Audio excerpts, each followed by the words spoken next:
Une fuite massive de documents financiers publiés dimanche lie des dirigeants mondiaux à des réserves secrètes de richesses, du roi de Jordanie aux associés du président russe Vladimir Poutine. Cette fuite, appelée Pandora Papers, a été publiée par plusieurs grands médias.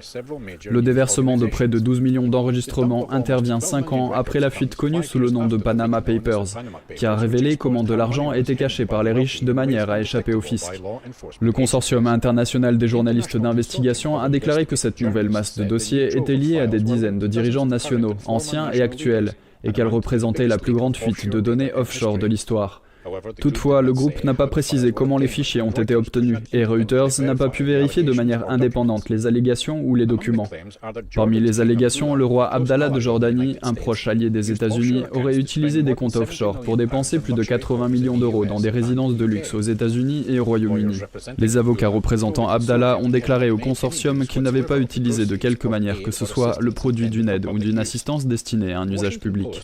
Le Washington Post, qui fait partie du réseau, a évoqué le cas de Svetlana Krivonogic, une femme russe qui, selon le journal, entretenait une relation secrète avec le président Vladimir Poutine.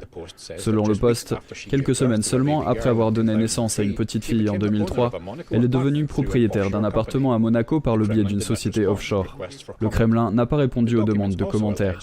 Les documents indiquent également que le Premier ministre tchèque Andrej Babis possédait une propriété offshore d'une valeur de 18 millions d'euros sur la Côte d'Azur. Cette nouvelle intervient quelques jours avant les élections législatives du pays. Dimanche, Babis a nié tout acte répréhensible lors d'un débat télévisé. Eddie Aitken, NTD News.